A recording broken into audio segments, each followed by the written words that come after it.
Queen of wands में दर्शाई गई छवि में एक रानी को सिंहासन पर बैठा बैठकर गर्व से दिखाया गया है। आगे की ओर जो शक्ति और अग्नि का स्पष्ट प्रतीक है, उसके बाएं हाथ में सूरजमुखी है और सिंहासन पर सूरजमुखी की छवि भी उकरी गई है, जिसका अर्थ है कि खुशी, संतुलित और प्रजनन क्षमता। अपने दाहिने हाथ में उसने अपनी छड़ी पकड़ी रखी है, जो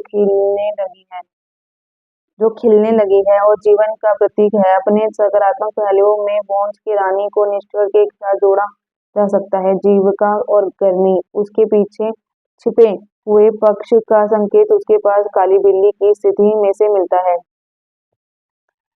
जो परंपरागत रूप से जादू टोना का प्रतीक है, लेकिन यह उसके साथ समझने की क्षमता का भी संकेत दे सकता है। गहरा अंतर्ज्ञान, यानी कि जो हम ये रानी देख रहे हैं क्वीन ऑफ वॉन्ड्स में, इनकी छिपी हुई कुछ चीजें हैं जो बिल्ली बता रही है, जो नहीं बताना चाहती। जो पिछला हुआ कल है, यानी कि पास्ट लाइफ है, वो इन्हें आगे रख के नहीं चलना है। ठीक है, अपनी छवि को ये मजबूती से, वॉन्ड्स की जो एनर्जी होती है वो फायर एलिमेंट में ही आती है, फायर एलिमेंट में होती है, तो यानी कि गर्म जोशीली टाइप की है। जादू टोना का प्रतीक भी मिलता है इससे, अगर ये काली बिल्ली है तो।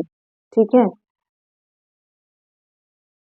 छिपी हुई काली बिल्ली जो परंपरागत जादू टोने का प्रतीक है, यानी कि जादू टोना ब्लैक मैजिक हो सकता है या कोई ना कोई चीज हो सकती है। तो इसको अगर हम कोड कार्ड में भी अगर हम निकालेंगे और ये किसी की रीडिंग में भी आता है, तो इसको क्लियरिफाई करना बहुत ज्यादा जरूरी होता है।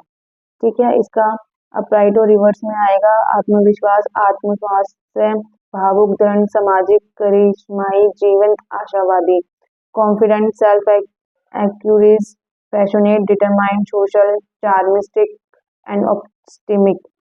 रिवर्स में आएगा इसका मांग, तामसिक, कम आत्मविश्वास, ईर्ष्यालु। तामसिक का मतलब मैंने बता ही दिया, तामसिक यानी कि तंत्र किया जिसको बोलते हैं। ईर्ष्यालु, स्वार्थी स्वभाव, यानी कि लो कॉन्फिडेंट, जेलसी, सेल्फिश, टेम्परेंटल, बुली।